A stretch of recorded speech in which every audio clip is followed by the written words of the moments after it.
ગીર સોમનાથ જી પંચાયત સિંચાઈ વિભાગના ઇજનેર સુનિલ રાઠોડે આચાર્યો ભ્રષ્ટાચાર। પંચાયત સિંચાઈ વિભાગમાં છેલ્લા 4 વર્ષથી કાર્યપાલકના ચાર્જમાં હોદ્દાનો દુરુપયોગ કરી ભ્રષ્ટાચાર આચર્યાના આરોપ। મુખ્યમંત્રી કાર્યાલય અને વિજિલન્સ દ્વારા તપાસના આદેશ। પોતાના ભાઈની જ કન્સ્ટ્રક્શન કંપનીને કામો અપાવવા અન્ય એજન્સીના ટેન્ડર રદ કર્યા। વેરાવળતા યુવા ભાજપ ઉપપ્રમુખ પરેશ જોરાએ પુરાવા સાથે કરી ફરિયાદ। ઇજનેર સુનિલ રાઠોડના સગા નાના ભાઈ હરભોલે કન્સ્ટ્રક્શનમાં ભાગીદાર। ફરિયાદીએ રજિસ્ટ્રેશન અને પીએફ રજિસ્ટ્રેશનના પુરાવા રજૂ કર્યા। બંનેમાં ઇજનેર સુનિલ રાઠોડના ભાઈ અનિરુદ્ધ ભાગીદાર હોવાના પુરાવા। જી પંચાયતની સામાન્ય સભામાં પણ મુદ્દો ગાજ્યો હતો।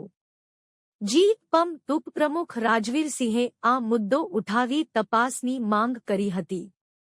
આરોપ એવો છે કે ભાઈ એનવી ચૌહાણ છે એ તમારા શાળા છે, પીડી ડાભી છે એ તમારા મામાનો છોકરો છે અને આ રાઠોડ સાહેબ છે એ તમારા ભાઈ છે।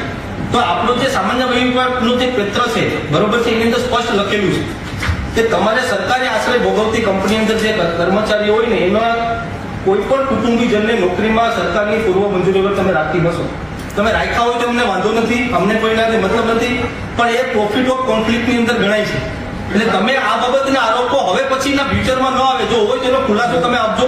આ લેટર બધાને લખેલા છે, વિડીયોથી લઈ અને બધાને લખેલા છે, આના ખુલાસો છે તમે આપજો લેખિતમાં। એ વસ્તુનો ખુલાસો છે તમે કોઈ પણ અધિકારીને તમે લેખિતમાં આપજો અને તમે ખુલાસો આપે એના આધારે અમે આને જવાબ। ઉના તાલુકાની અંદરથી સિંચાઈ પંચાયત વિભાગ દ્વારા એક ટેન્ડર બહાર પાડવામાં આવેલું હતું, જે ટેન્ડર મેં મારી પેટીમાંથી નાખેલું હતું।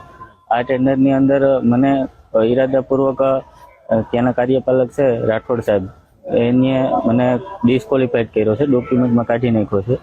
અને ત્યારબાદ મેં એમની સાથે વાત કરતા મને જણાવેલ કે ભાઈ અહીંયા તો અમારા જ ઉનાના તાલુકાની જ એજન્સીઓ કામ કરશે અને બહારના લોકોને કોઈને કામ નાખવાની અહીંયા કોઈ જરૂર નથી।